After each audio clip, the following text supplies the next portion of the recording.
پیچھے ڈال رکھا ہے، چھپا رکھا ہے. تو دونوں کی سوچ میں کیا فرق آ جاتا ہے. اللہ کے احکامات پہ چلنے والے کتنے پازیٹیو ہو جاتے ہیں، ڈیئرنگ ہو جاتے ہیں، ہر راستے پہ نکلنے کے تیار ہوتے ہیں، ہر کوشش کو کرنے کے لیے تیار ہوتے ہیں. اگر کسی کا بھلا انہیں دکھتا ہم کر سکتے ہیں تو جسے کہہ سکتے ہیں کہ دنیا کے آخری کونے تک جانے کا تیار ہے کہ ہم سے اگر کسی کو فائدہ پہنچ جائے، بھلا پہنچ جائے. یہ ڈیئرنگ جو کیفیت ہوتی ہے یہ ان لوگوں کی ہے جو اللہ پہ ایمان لاتے ہیں اور اللہ کے احکامات پہ چلتے ہیں، کیونکہ دونوں چیزیں ضروری ہیں. اگر ہم صرف بات ایمان کی کہیں اور اس کے بعد عمل میں اس کا ریفلیکشن نہ ہو، عمل صالح نہ ہو، اللہ کی اطاعت نہ ہو، اس کے احکامات کے حساب سے زندگی نہ گزرے، تو وہ خالی پیلی ایک بلیف رہ جاتا ہے، جسے ہم بارہا ڈسکس بھی کر چکے اور یہ حقیقت ہے. دوسری طرف جو لوگ اس پہ عمل نہیں کرتے تو ان کی جو شخصیت ہے، ان کی جو سوچ ہے اتنی نیگیٹو ہو جاتی ہے کہ وہ، ہم یہ کہہ سکتے ہیں کہ کسی بھی چیلنج کو یا نئی چیز کو لینے کے لیے وہ نہ صرف پیچھے ہٹتے ہیں بلکہ دوسروں کو بھی ڈسکریج کرتے ہیں. کہ اگر ایک سفر پہ، یہ سفر طے جو ہے کہ یعنی جو ایک ڈیسائیڈڈ پاتھ ہے، ڈیسائیڈڈ جرنی ہے جو انہیں کرنی ہے، تو اس پہ،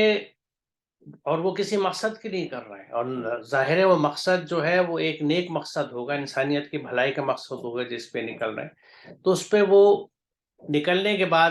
اگر کسی وجہ سے کسی حادثے کا شکار ہو گئے یا ان کے ساتھ کچھ برا ہو جاتا ہے تو وہ فوراً بیک ہوم یہ چرچا ہونے لگتی ہے کہ دیکھو اگر یہ ہمارے ساتھی رہتے نہ جاتے تو اس بپتا سے بچ جاتے، ان پہ پریشانی نہ آتی، ان پہ یہ چیلنجز نہ آتے، یہ ایسے بھوکے نہ مرتے، یہ ایسے جو بھی کچھ ہوا ان پہ سختی، اس کا ذکر کرتے اور اپنے آپ کو وائز بتا دے کہ ہم عقل مند تھے، ہم سمجھدار تھے کہ ہم یہاں بیٹھے رہے، یعنی کسی بھی اچھے کام کے لیے، کسی اچھے مقصد کے لیے ہم نکلے ہی نہیں. تو یہ جو سوچ بنتی ہے ایسے لوگوں کی ہوتی ہے. تو اب ان کو اس آیت میں سمجھایا جا رہا ہے کہ دیکھو یہ چیزیں جو ہیں، اور خاص طور سے جس ایکسٹریمز کی بات کی جا رہی ہے کہ اگر جو نکلا ہے وہ اگر موت کا شکار ہو گیا، تو اللہ تعالیٰ یہ کہہ رہا ہے کہ یہ سمجھایا جا رہا ہے جو پچھلے سیشن میں بات ہوئی تھی کہ جگہ اور حالات کے حساب سے کسی کی موت زندگی طے نہیں ہوتی. وہ طے اس بات پہ ہوتی ہے کہ اس نے اپنی زندگی کے لیے کون سا راستہ چنا ہے اور اس راستے پہ چل کے کہاں پہ اس کا سفر مکمل ہوتا ہے. تو ہر ایک شخص کے لیے اس کی موت کا وقت طے ہے، اور وہ جہاں پہ بھی اس کا وہ راستہ لے جائے گا وہ وہاں جائے گا اور وہاں پہ اس کی موت اسے ملے گی. ایسا نہیں ہے کہ اگر کسی کو مان لیجیے کسی ایک وقت میں مرنا ہے تو وہ اگر گھر میں بیٹھا رہے تو نہیں موت آئے گی، یا اپنے آپ کو بہت حفاظت سے کمروں میں بند کر لے کہ مجھے کوئی نقصان نہ ہو، کوئی حادثہ نہ ہو، کوئی بیماری نہ آئے، بالکل اے سیپٹک چیمبر جسے کہتے ہیں کہ کوئی جراثیم بھی اندر نہیں گھس سکتا، میں ایسے کمرے میں رہتا رہوں، تو بھی جس وقت اسے موت آنی ہے اور اس کی وہاں پہ بھی کوئی وجہ نکل آئی، کوئی ریزن ہوگی جو اس کے باڈی کے فنکشنز کولیپس کر جائیں گے، وہ نہیں. تو یہی بات یہ آیت سمجھاتی ہے. اب اس کا دوسرا رخ بھی ہے کہ جو لوگ ایک اچھے مقصد کے لیے نکلے تھے وہ اس مقصد سے اگر کامیاب ہو کے واپس آتے ہیں تو کچھ نہ کچھ اچیومنٹ ہوتا ہے ان کے پاس. جس کام پہ بھی گئے تھے اس سے وہ کچھ حاصل کر کے لے کے آئے. مان لیجیے اگر ہم وہاں سے شروع کریں کہ اگر یہ کوئی وار تھی، ایک ایسی جنگ تھی جو لازمی ہو گئی تھی اپنے نظام کو، اپنے گھروں کو، اپنے لوگوں کو بچانے کے لیے، ڈیفینسو وار تھی جس کے لیے آپ جاتے ہیں، تو وہاں سے جیت کے آئے، سرخرو ہو کے آئے، ساتھ عزت کے واپس آئے، یا علم کی تلاش میں نکلے تھے، اللہ کے فضل کی تلاش میں نکلے تھے اور وہاں سے ان چیزوں کو لے کے آئے، علم حاصل کر کے لے کے آئے، یا اچھا نوکری پائی، اچھا روزگار پایا اور وہاں سے لوٹ کے آئے، تو پھر ان لوگوں کے دل جو ہے وہ حسرت کا شکار ہو جاتے ہیں کہ کاش ہم بھی چلے گئے ہوتے تو ہمیں بھی فائدہ ہو جاتا.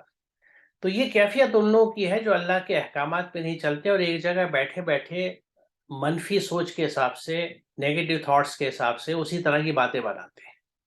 تو یہاں ان کو یہ بات سمجھائی جا رہی ہے کہ یہ چیزیں جو ہیں یہ ہر چیز آپ کے عمل سے جڑی ہوئی ہے. آپ جس طرح کے کام کریں گے اس کے نتائج بھگتیں گے،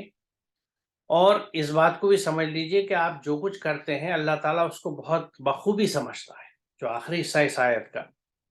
کہ واللہ بما تعملون بصیر، کہ جو کچھ آپ کرتے ہیں اللہ اس کو بخوبی سمجھتا ہے.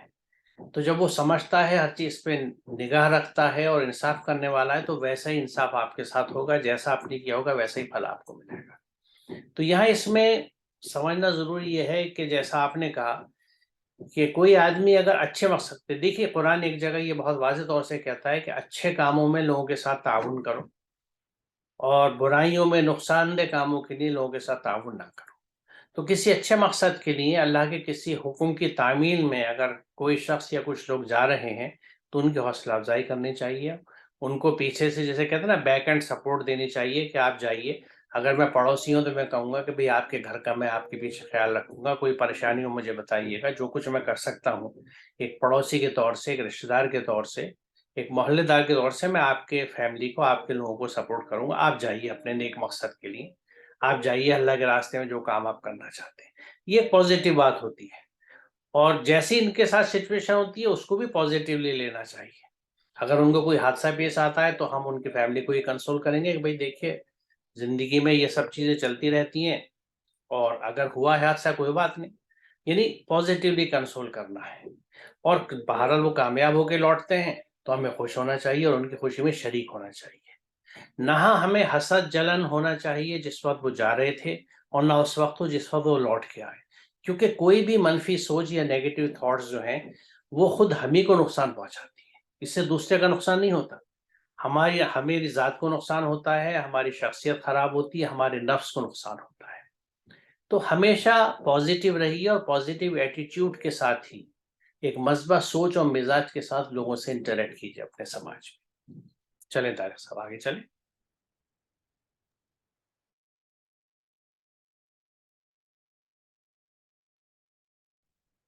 وَلَئِن قُتِلْتُمْ فِي سَبِيلِ اللَّهِ أَوْ مُتْتُمْ لَمَغْفِرَةٌ مِّنَ اللَّهِ وَرَحْمَةٌ خَيْرٌ مِّمَّا يَجْمَعُونَ۔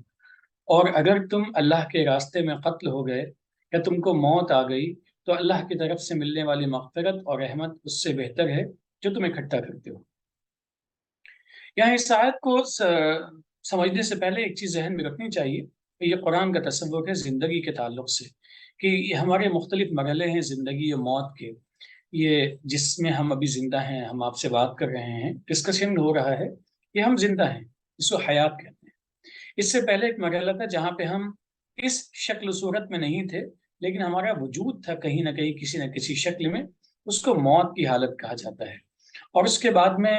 ایک اور صورت آنے والی ہے جس کو ہم دوبارہ سے موت کہیں گے، پھر اس کے بعد میں ایک اور مرحلہ آنے والا ہے جس کو حیات کہا جاتا ہے۔ تو گویا کہ دو موت اور دو حیات ہیں، دو موتیں گزر جاتی ہیں، دو حیاتیں ہیں، اور جو آخری حیات ہے وہ دائمی ہے، اور جو وقتی جس حیات میں ہم لوگ ہیں یہ عارضی ہے، یعنی ایک مختصر المیعاد ہے اور ایک ہمیشہ ہمیش کے لیے ہے۔ اس تصور کے ساتھ جب اس آیت کو ہم سمجھتے ہیں تو یہ بات ذہن میں سمجھ میں آ جاتی ہے کہ جو ریوارڈ پیش کیا جا رہا ہے، جو نتیجہ بیان کیا جا رہا ہے، کہ اللہ کے اوامر کے مطابق جب زندگی گزاری جاتی ہے، محنت اور مشقت کی جاتی ہے، بھلائیوں کو حاصل کرنے کے لیے جو جہد مسلسل میں انسان لگتا ہے، تو اس کے نتائج کیا ہوتے ہیں؟ نتائج یہ ہوتے ہیں چونکہ اللہ کے نظام کے مطابق ہم چل رہے ہیں، اس نظام کے مطابق یہ موت اور حیات کے سلسلے چل رہے ہیں، لیکن ایٹ دی اینڈ جو رزلٹ ملنے والا ہے وہ اپنے آپ میں بڑا اہم ہے۔ وہ رزلٹ کیا ہے؟ پہلی چیز مغفرت ہے۔ مغفرت کا مطلب جو غلطیاں ہم سے ہو جاتی ہیں، ان غلطیوں کے غلط نتائج سے ہم پروٹیکشن ان کو مل جاتا ہے کہ ان سے ہم محفوظ ہو گئے ہیں، وہ ہمارے اوپر اثر انداز نہیں ہوں گے۔ دوسری بڑی اہم چیز ہے کہ اللہ کی جو رحمتیں ہیں، اور رحمتیں کوئی ایک خاص شکل نہیں ہے، بلکہ رحمت ہر آرام، آسائش، کمفرٹ، جو بھی تکلیف کے مقابلے میں جو بھی چیزیں ہمارے ذہن میں آ سکتی ہیں وہ سب کی سب رحمتیں ہیں۔ تکلیفیں بہت سی ہیں، کچھ تکلیفیں وہ ہیں جن کو ہم ریئلائز کرتے ہیں اپنے میٹیریل پیرامیٹرز پہ، کچھ وہ ہیں جو اسپریچول پیرامیٹرز پہ ہیں، لیکن جس انداز سے بھی ہم تکلیف سمجھ سکتے ہیں ان تمام انداز سے سمجھنے کے بعد میں اس کے مقابلے میں جو چیز آتی ہے وہ ہے اللہ کی رحمت۔ تو گویا اللہ تعالیٰ ہمیں ہماری غلطیوں کے غلط نتائج سے محفوظ رکھے گا، اور ساتھ ہی ساتھ میں ہمیں اپنے رحمت کے دامن میں سمیٹ لے گا۔ تو لہٰذا ہمیں نہ تو جیسا کہ پچھلی آیت میں، نہ تو دوسروں کے اوپر کوئی تان تشنی کرنی چاہیے، اور نہ ہی اپنے طور پہ محنت میں کسی طرح سے کمی لانی چاہیے۔ دیکھیے پچھلی آیت میں ایک سفر طے کی بات تھی، کہ ایک طے جو ہو چکا تھا سفر، ایک جرنی جو طے ہو چکی تھی، اس کے تعلق سے بات تھی۔ یہاں جب یہ کہا جا رہا ہے کہ اگر تم اللہ کے راستے میں قتل ہو گئے یا تم کو موت آ گئی، تو یہاں یہ سمجھتے ہیں کہ یہاں راستے سے مراد کوئی سفر یا ڈسٹینس نہیں ہے، اللہ کے احکامات کے تحت عمل کا جو راستہ اختیار کیا جاتا ہے، جو اسی مقام پہ بیٹھ کے بھی ہو سکتا ہے، یہاں اس کی طرف فوکس ہے۔ پچھلے میں سفر تھا ڈسٹینس والا، جیوگرافیکل، لوکیشن چینج ہو رہی تھی آپ کی، آپ کسی اچھے کام کے لیے دوسرے شہر دوسری جگہ جا رہے تھے، اللہ کے احکامات پہ عمل کرنے کے واسطے، انسانیت کی خدمت کے واسطے آپ کسی دوسری جگہ جا رہے تھے۔ یہاں یہ بات ہو رہی ہے کہ اللہ کے جو راستے بتائے گئے ہیں انسانیت کی خدمت کے، اور یا جس رخ سے بھی سوچیں آپ، حصول علم کا یا وغیرہ وغیرہ، ہر وہ احکام اللہ کے، ہر وہ حکم جو ہمیں دیا گیا ہے، اس کے راستے پہ جب آپ کام کرتے ہیں اور اس میں کام کرتے ہوئے آپ کسی بھی شکل میں ہلاک ہو گئے، قتل کیے گئے یا آپ کو موت آ گئی، تو یہاں یہ بڑی اہم بات بتائی جا رہی ہے کہ اللہ کی طرف سے ملنے والی مغفرت اور رحمت اس سب سے بہتر ہے جس کو آپ جمع کرتے ہیں، ادروائز جمع کرتے ہیں۔ اگر یہ نہ کر رہے ہوتے تو جمع کرتے۔ اس کی مثال میں اس طرح سے دوں کہ میں نے اپنے بچپن سے سماج میں دیکھا ہے کہ ایک پروفیشن ایسا ہوتا ہے جس میں آدمی نسبتاً کم کام کر کے اور تنخواہ پوری پاتا ہے۔ مثال طور پہ یعنی وہ 9 to 5 جاب نہیں ہے یا 9 to 6 جاب نہیں ہے، یا آپ تو پرائیویٹ کمپنیز 8-10 گھنٹے 12 گھنٹے بھی کام کراتی ہیں جو تنخواہ دار ان کے ملازمین ہوتے ہیں، وہ پروفیشن ہے ٹیچنگ کا، پڑھانے کا۔ مثال طور پہ جو اسکول ٹیچر ہے وہ صبح گیا، دوپہر کو اسکول ختم ہونے کے بعد آ گیا، 1-8 گھنٹے اور رکا اسکول میں کام کرنے کے لیے، لیکن وہ یقیناً شام کے 6-7 سے پہلے گھر واپس آ گیا۔ وہ بات دیگر ہے، وہ گھر آ کے پڑھتا ہے، اپنے کلاس کی تیاری کرتا ہے، نوٹس بناتا ہے، لیکن اس کا ایک دوسرا رخ بھی ہے جو میں نے اپنی زندگی میں بہت سارے اساتذہ کے ساتھ دیکھا، اسکول سے لے کے کالج اور یونیورسٹی تک، کہ وہ جو یہ ٹائم بچتا ہے اس میں ہم گھر میں ہو سکتا ہے پڑھتے ہو یا نہیں پڑھتے ہو نہیں پتہ، لیکن اتنا مجھے معلوم ہوا ہے بہت سے کیسز میں جو میں نے خود دیکھا ہے کہ وہ آفٹرنون میں کچھ اور مشغلہ اختیار کرتے ہیں، کوئی سائڈ بزنس کرتے ہیں، کوئی دوسری نوکری کرتے ہیں، یعنی اپنی روزگار کمانے کی کوشش کرتے ہیں، کیونکہ انہیں لگتا ہے کہ یہ تنخواہ ہماری کم ہے اور ہم اور بہتر زندگی گزار سکتے ہیں اگر اس بقیہ وقت کو بھی ہم اپنے یعنی کسی طرح کا روزگار بنا لیں یا سائڈ جاب کر لیں جس سے ہمیں اور آمدنی ہونے لگے۔ دوسرا ٹیچر ایک ہے جو فری ہونے کے بعد بجائے اس کے یہ سب کچھ کرے، وہ کچھ سماجی خدمت کا کام کرتا ہے، مستحق اور ضرورت مند بچوں کو مفت پڑھاتا ہے یا کسی اور طرح کی سماجی خدمت کرتا ہے اور پیسے نہیں کماتا۔ یہاں بھی ان دو لوگوں میں فرق آ گیا، ایک اللہ کے راستے میں اپنا وقت کھپا رہا ہے،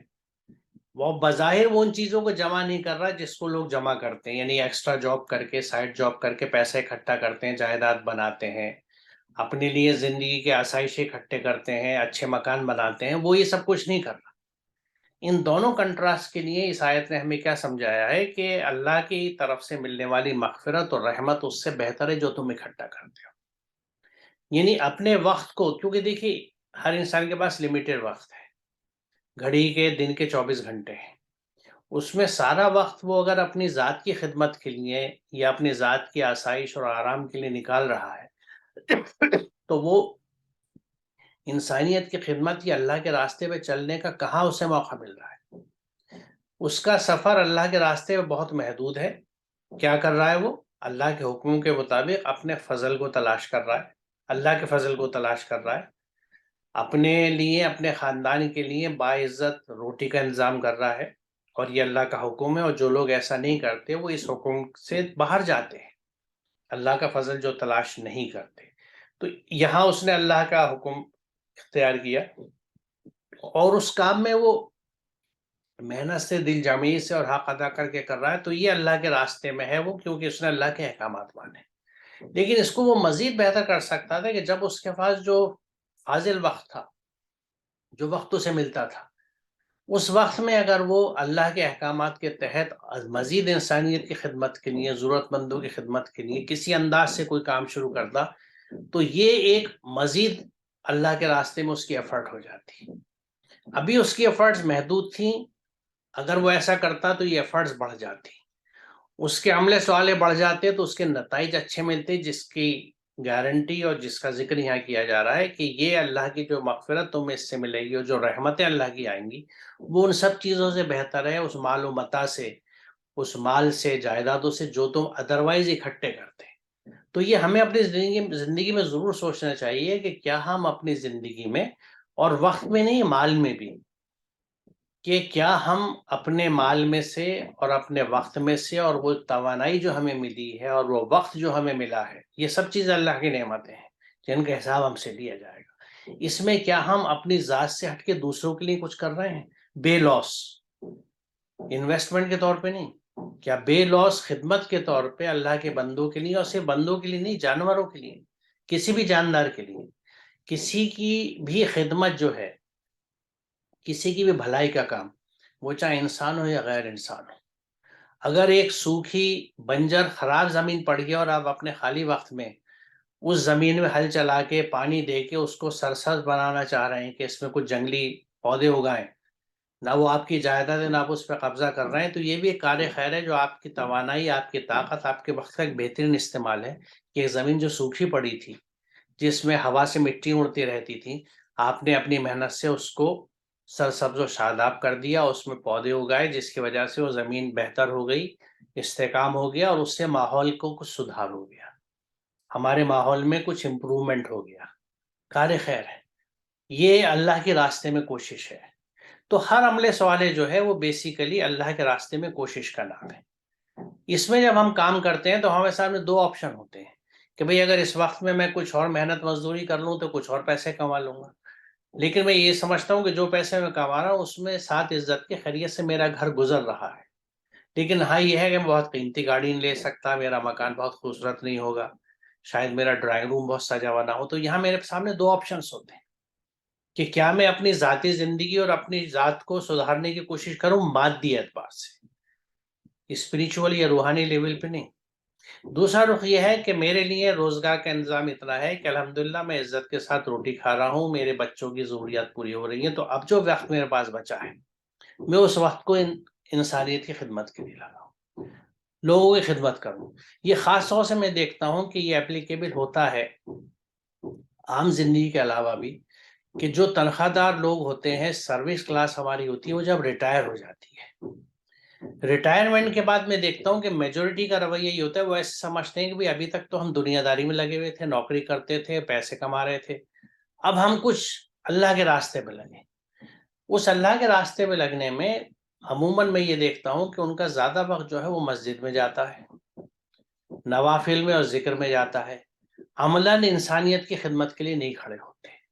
ہمارے علاقوں میں کتنے ریٹائرڈ ٹیچرز ہیں، کتنے ایڈمنسٹریشن کے پڑھے لکھے لوگ ہیں، ہمارے ہر ایک کے علاقے میں ایسے بچے مارے پھرتے ہیں جن کے پاس نہ پڑھنے کی جگہ ہے، نہ کوئی پڑھانے والا ہے، نہ کوئی موٹیویٹ کرنے والا ہے۔ کیا ہم ان بچوں کو اکٹھا کر کے کہیں نہیں تو اپنے علاقے کی مسجد میں کچھ انہیں علم دے سکتے ہیں، کچھ ان کو گائیڈنس دے سکتے ہیں، کچھ موٹیویٹ کر سکتے ہیں؟ یہ جو عملی کام ہے یہ ریٹائرمنٹ کے بعد کی ہماری ایج کے لیے بہت ضروری ہے، اور میں یعنی بلا شبہ یہ کہہ سکتا ہوں کہ میں اپنے علاقے میں کم از کم 70-80% لوگ ایسے ہیں جو اچھی اچھی نوکریوں سے ریٹائر ہوئے لیکن پبلک سے کٹ آف ہیں، اپنے گھروں میں بیٹھے ہیں، مطالعہ کر رہے ہیں، اپنا ذاتی علم بڑھا رہے ہیں، یا اپنے نماز پنجگانہ میں یا ذکر و اذکار میں لگے ہوئے ہیں۔ انسانیت کی ضرورت مندوں کی خدمت کے لیے وہ باہر نہیں آ رہے۔ مجھے نہیں پتا کہ ان کے ریٹائرمنٹ کے جو پیسے ملے اس میں سے کتنے انہوں نے دوسروں پہ خرچ کر دیے۔ عموماً اندیشہ یہ ہوتا ہے، جو شیطانی چیزوں سے نفس ہمارا کہہ لیجئے ڈراتا ہے ہمیں کہ اب تو تم بوڑھے ہو، پتہ نہیں کب ضرورت پڑ جائے، کب بیماری آ پکڑے، بچے کب ساتھ دیں، یا اگر بچے نہیں ہیں تو ہمارا تو کوئی دیکھنے والا نہیں ہے، تو جتنا پیسہ ملا ہے اس کو انویسٹ کر لو کہیں پہ، کل کا فیوچر سیکیور کر لو کہ ہماری کل اچھی گزر جائے، آس پاس میں ضرورت مند کتنے بھی بیٹھے ہوئے ہمیں پرواہ نہیں ہے۔ تو یہ ایمان والوں کا رویہ نہیں ہے، یہ عمل صالح کرنے والوں کا رویہ نہیں ہے، اور وہ یقیناً اسی مال کو جمع کرنے میں لگے ہوئے ہیں، اور کس کی کاسٹ پہ؟ اللہ کی مغفرت اور رحمت کی کاسٹ پہ، جو یہ آیت ہمیں بتا رہی ہے کہ اللہ کے راستے میں آپ اتنے لگے کہ وہاں قتل بھی ہو گئے، موت بھی آ گئی، تو بھی آپ گھاٹے میں نہیں ہیں۔ آپ کا یہ سودا ان سودوں سے بہتر ہے جو دنیا داری میں، یعنی دنیا کے مال کمانے کے لیے انسان لگا رہتا ہے۔ تو یہاں یہاں چونکہ میں دنیا داری کا لفظ بول گیا، اس لیے اس کی وضاحت ضروری ہے کہ یہ جو ہمارے ہاں بہت سی تقسیمیں ہوئی ہیں، جیسے علم کی تقسیم ہوئی ہے، اس سے دین اور دنیا کی تقسیم بھی ہو گئی ہے۔ دنیا میں کرا ہوا ہمارا ہر کام جو ہے وہ یہی طے کرتا ہے کہ ہم دین کے راستے پہ ہیں یا نہیں ہیں. یعنی ہمارے دین کی آزمائش ہماری دنیا داری سے ہی ہوتی ہے. تو دنیا ہی وہ دارالعمل ہے جہاں پہ ہمارے اعمال یہ فیصلہ کرتے ہیں کہ ہم اللہ کے احکامات سے حساب سے کرتے ہیں یا اللہ کے باغیوں کے حساب سے کرتے ہیں. جو اللہ کے احکامات کو نہیں مانتے ان کی طرح سے کرتے ہیں یا اللہ کے احکامات کو ماننے والوں کے حساب سے کرتے ہیں. تو لہٰذا دنیا الگ نہیں ہے دین سے. دنیا کے بنا آپ دین کو پہنچ ہی نہیں سکتے، عمل صالح کر ہی نہیں سکتے. آپ محض ایمان والے ہو جائیں گے جیسے ہماری اکثریت ہے، اور عمل کے نام پہ صفر ہوں گے. تو دنیا داری سے ہی یہ طے ہوتا ہے کہ ہمارے عمل کے سرخ ہیں، ہم اللہ کے احکامات کے حساب سے دنیا داری کر رہے ہیں کہ اللہ کے احکامات سے بغاوت کرنے والوں کی طرف سے دنیا داری کر رہے ہیں. میرے خیال سے اگلی آیت بھی اسی سے کنیکٹڈ ہے. طارق صاحب اسے اور لے لیں آج کے سیشن میں. جی بہتر.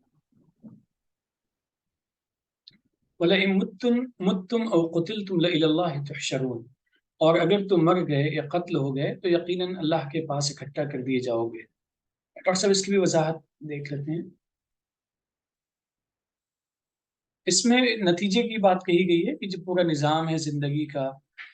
اللہ کے حکم کے مطابق ہم جی رہے ہیں.